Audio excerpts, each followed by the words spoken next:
Hi there. It is me again. And today we're going to have a really fun time because I have a list of things that you may be doing that might be causing you to get distracted from the things you really want to be doing or you really should be doing or the things that are really important to you. And the reason why this is going to be fun is because I'm going to tell you a lot of stories about how I do these very things. And the great news about this list that I have for you is that I think every single thing on the list is something that you can stop doing very quickly. I think it's the fact that we don't realize that some of these things are distracting to us that keep these things, these for lack of these behavior patterns from s- from leaving us. We just keep them around because we're thinking, "Oh, this isn't really doing any harm. This is just me thinking about things." And I'm going to just identify and be really clear about the 8 things that I've thought about because keeping an eye on these 8 things has really helped me to be so much more focused, so much more calm, so much more productive, and a lot less distracted. So let's start in right now. The first topic that I have for you is comparison. I don't talk a lot about comparison on this podcast because I think for me, it's such an old bygone type of topic for me. I used to be someone who compared everything. How am I doing? Am I going too slowly compared to this person? Oh, look at what they're doing. And I think getting rid of comparison was just the biggest favor I've ever done for myself because comparing yourself to other people is just, I think, by definition, a huge distraction because no matter how relevant you think what that other person is doing, that person is doing that thing for their life. They're not doing it to make you feel badly or to make you go more slowly or to get you out of the race. There's no race. It's just your life that we're talking about. So, why would you compare yourself to person X, Y, or Z?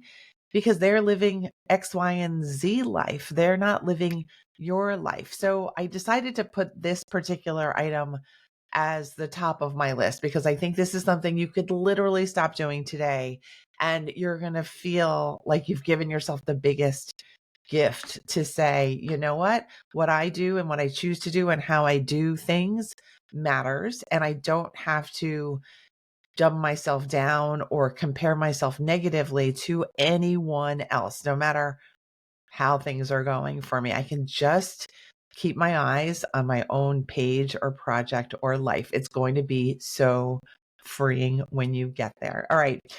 Item number 2 is this interesting thing that we do, which is counting time.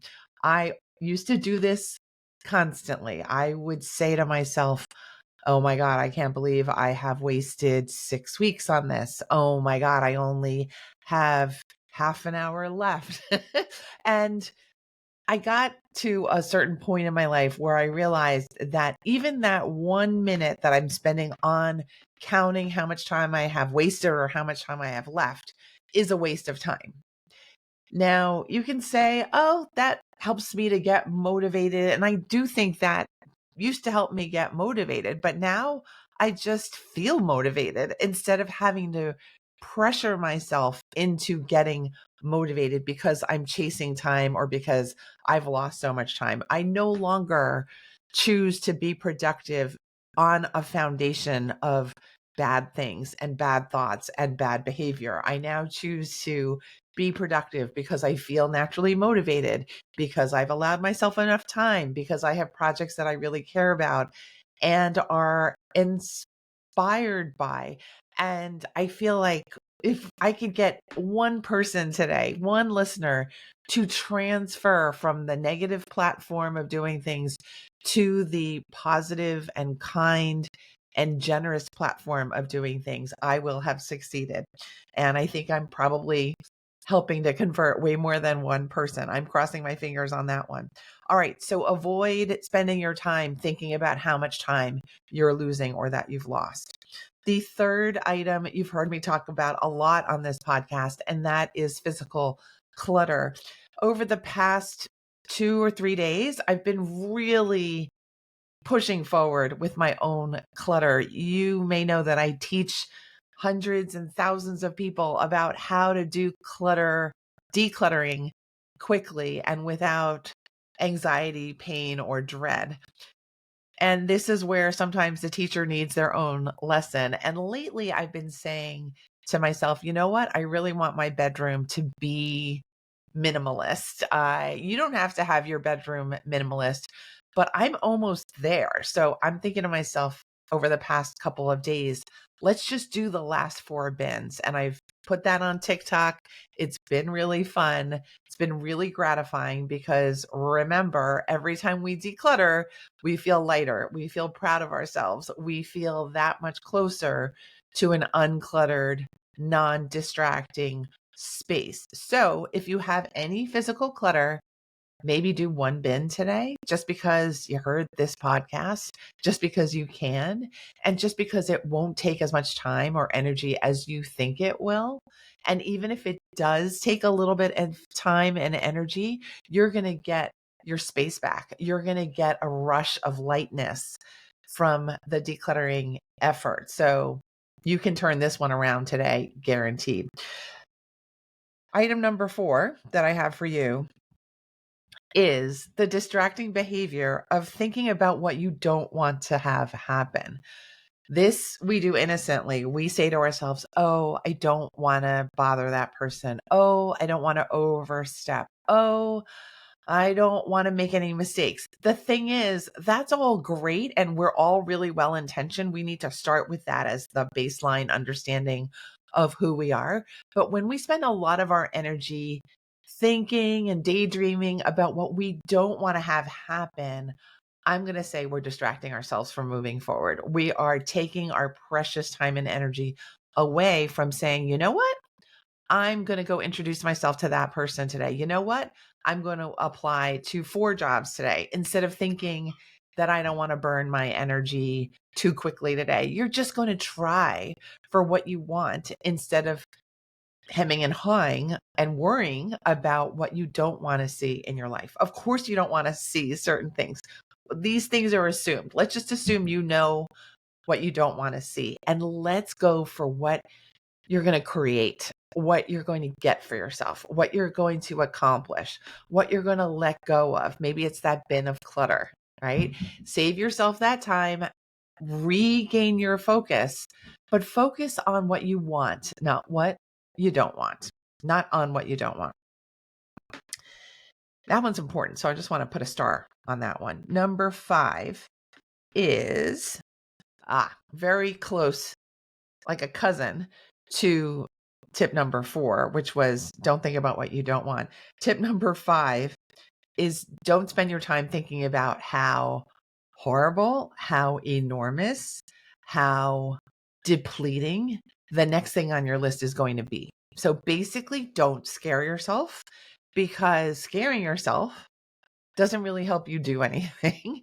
And it generally is not only distracting to you because it's not helping you kind of solve the problem or do the thing in front of you. It's causing you to freeze. It's causing you to say, you know what? I'm too smart to do things that will make me feel terrible, horrible, insufficient, or unwell. And so we want to basically eliminate this whole layer of thinking, which is the layer of thinking that things are going to be so gigantic or terrifying or dangerous for our sense of safety. And we're going to just think that everything is fine and that we are fine and that we are enough and that we've lots of support. We've got lots of time. We've got great weather lately. So let's go. Let's focus. Let's not be distracted. We can say this to ourselves and then click into action. The 6th item on the list is a very simple thing, but it's a simple thing that we oftentimes don't do for ourselves.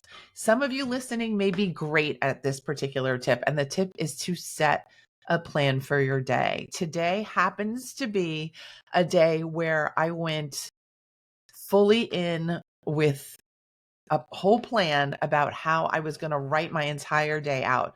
What was on my mind, what I needed to get done, what I was proud of myself for doing, and what I even wanted to get accomplished this weekend, because I am recording this on a Friday afternoon. And I have to tell you, this is the personal story coming.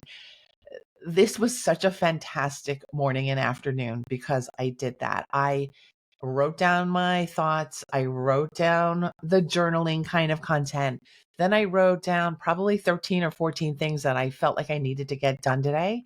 And then I went to town. I did probably 7 or 8 things. One of them was easy, like ordering something off Amazon. You know how to do that. We all know how to do that. It happened in like 5 minutes. And I've been delaying that item of purchasing that item for a little while now, and it was gone in minutes. And so the tip really is to get organized with what you're doing instead of allowing your daydreams to take over and your time to fritter away. We can get really specific about what we want to use our time for ahead of time. I suggest the morning. You might want to do this the night before. That's fine. But for me, it just worked out so beautifully this morning when I was feeling fresh. I had just come from the gym. I already felt proud of myself for going to the gym, and it was a beautiful day. So I did this planning outside, and then I just jammed with that to-do list today. So if you're not planning, if you're not getting clear on your intentions for the day, it may be that you're opening yourself up for unnecessary distraction time, right? You start veering off into here, you start baking instead of doing the stuff that you actually wanted to do. No offense to the bakers. Baking is beautiful, but be intentional about when you want to do the baking so that you can really enjoy it instead of thinking, oh, I baked this, but I didn't get to do the things that really would have made a difference in my life. All right. So on to tip number 7, a big topic, and that is being perfectionistic. I tend not to be perfectionistic. I tend to be the person who's just trying to get things done, trying to move the to-do list along. But I do want to put perfectionism on this list because perfectionism can distract you from the fact that you're so close to doing all the things that you need to do. You could have so much of your time back. You could feel a whole lot less stressed than you might be day after day after day. Can you imagine being productive without feeling like you're on the line for something, like you're about to be judged for being perfect or not perfect? And that is my recent self project. I am trying to get comfortable with having my days be slower, being more mindful about things without being so stressed. I think I really like to be accomplished and to do things and to get things done. But sometimes I feel that puts me in this kind of hamster wheel, and I want to do less of the hamster wheel. So I am trying to just get comfortable with things being the way they are, with doing what I can, keeping my flow flowing. And I'm just going to advise that if you happen to be more of the perfectionistic type, that you try this on for size. See if it works for you. Take next week as an experiment week, right? Maybe you plan in the morning.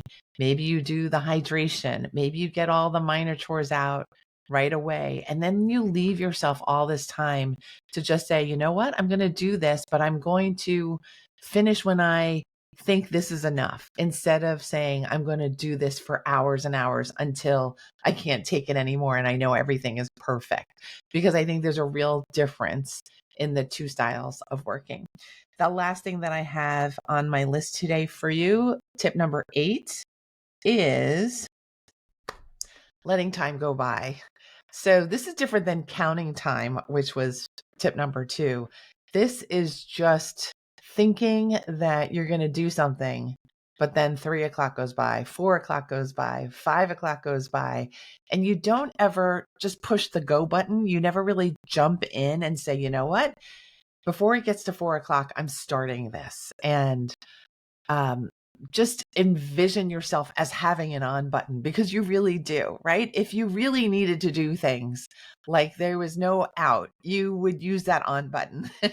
If you had to get on stage and it was pre-planned and you had an audience ready to hear you would use that on button. Transfer that on button to your daily life. Use it whenever you need to rescue the time that is going by, so that you don't get distracted and then all of a sudden be at the end of the day thinking, oh, I have to stay up past midnight because I didn't really use my time during the day. We want to preserve our good sleep. We want to get things done during the day. We want to end the day feeling accomplished or like we tried, we gave our best efforts. And I think using this list of 8 things that you might be distracting yourself with and getting rid of some of them, maybe just 2 or 3, is going to help you feel like, I'm going to get to bed. I'm so happy with how today went. And I wish that for all of you, because happiness is the end goal for most everyone, and you deserve every bit of it. Thank you so much for listening to this episode on how to avoid getting distracted all the time. If you'd like a free download to help you remember these 8 items, I'm happy to share the link with you now. It is maketimeforsuccesspodcast.com/distraction. Again, it is maketimeforsuccesspodcast.com/distraction. And once you go to that link, you'll get an email with the download tucked away inside that email, and you'll be able to get on your way again. Thanks again for being here. I'll see you next week.